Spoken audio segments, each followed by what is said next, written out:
Xin chào các bạn, chào mừng các bạn đến với channel Hiệp Tính Pháp. Trong video này ta sẽ chia sẻ với các bạn cách thay cái hộp mực, thay cái card chip mực cho máy in HP LaserJet B1102. Cái dòng máy này xài card chip 85A nha các bạn, CE285A. Rồi, để thay card chip thì các bạn sẽ bên đây, các bạn sẽ bật lên cái nắp cửa của máy in nha các bạn sẽ bật lên như thế này, bật lên hết hành trình, bật nhẹ tay thôi nha các bạn.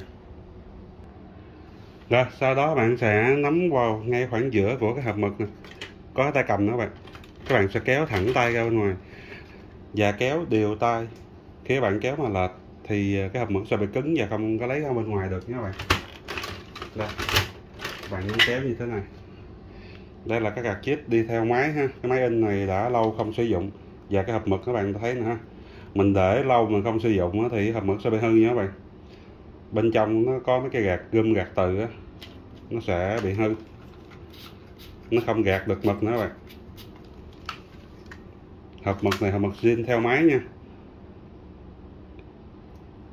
Rồi bây giờ chúng ta sẽ thay một cái hộp mực mới. Một hộp mực mới sau khi các bạn mua về á thì chúng ta sẽ xé siêu ra ha. Thì hầu hết tất cả hộp mực mới nó đều có cái siêu của hộp mực, nên là trước khi sử dụng thì các bạn sẽ tháo hết mấy cái bảo vệ này nè, tháo ra hết, tháo bỏ. Một cái điều cực kỳ quan trọng luôn đó là cái siêu. Một số trường hợp nếu các bạn mà thay hộp mực vào mà các bạn không kéo siêu này ra thì in ra nó sẽ ra giấy trắng, hoặc là chỗ có mực chỗ không có mực. Khi các bạn in khoảng chừng 50 tờ là nó hết sạch mực ở trên cái trục từ. Đấy các bạn, trục từ mấy này nè ha, các bạn thấy nó đang không có mực nữa ha. Rồi bây giờ tôi sẽ rút cái siêu.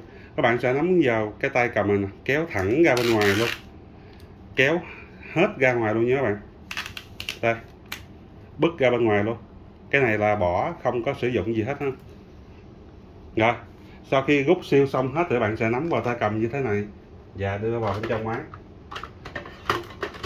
Khi các bạn đưa vào, ở hai bên nó có hai cái rãnh mà, thì các bạn đặt vào thì phải canh nó vừa ngay cái khớp nha, đúng ngay khớp. Các bạn sẽ đẩy vào hết hành trình, đẩy thẳng tay vào. Bên trong các bạn thấy nó cứng, vừa sát vào bên trong, và đẩy cái nắp lại mà các bạn đẩy nhẹ nhàng như thế này là ok. Một số trường hợp khi các bạn mà kéo đẩy vào mà chưa sát thì các bạn đóng nắp lại không được nha, thì các bạn sẽ bật cái nắp lên lại, các bạn sẽ kéo mực ra và làm lại. Các bạn thấy ha, mình đẩy vòng một cái kịch là ok. Rồi, có một số trường hợp cũng này mình chia sẻ thêm thôi, đó là trong quá trình vận chuyển vì một lý do nào đó thì cái chốt nữa các bạn, khi mình đóng vào máy thì nó sẽ đẩy lên như thế này. Cái chốt nữa bị gãy thì các bạn sẽ bứt bỏ cái nắp, chụp bảo vệ gom ra luôn nha, tại vì nó bị gãy rồi sẽ không xài được. Cái nắp này chụp để nhiệm vụ là bảo vệ rơm khi các bạn lấy bên ngoài, để tránh tình trạng là bị chạy rơm nha. Một số trường hợp anh em in lên vừa chạy lên tới ngay chỗ rơm thì nó kẹt giấy, là cũng do cái nắp này nó bị gãy cái gời chốt bên ngoài nè, các bạn lưu ý nha. Rồi như vậy chúng ta đã thay cái hộp mực card chip CE285A cho cái máy in HP LaserJet B1102 xong nhé các bạn. Cảm ơn các bạn đã theo dõi video. Xin chào và xin hẹn gặp lại trong những video tiếp theo. Nếu bạn thấy video này hữu ích, hãy tặng cho mình một like, share và subscribe cũng như là bật chuông nhé các bạn, để luôn luôn được nhận nhiều video chia sẻ mới nhất. Còn bây giờ xin chào và xin hẹn gặp lại trong những video tiếp theo.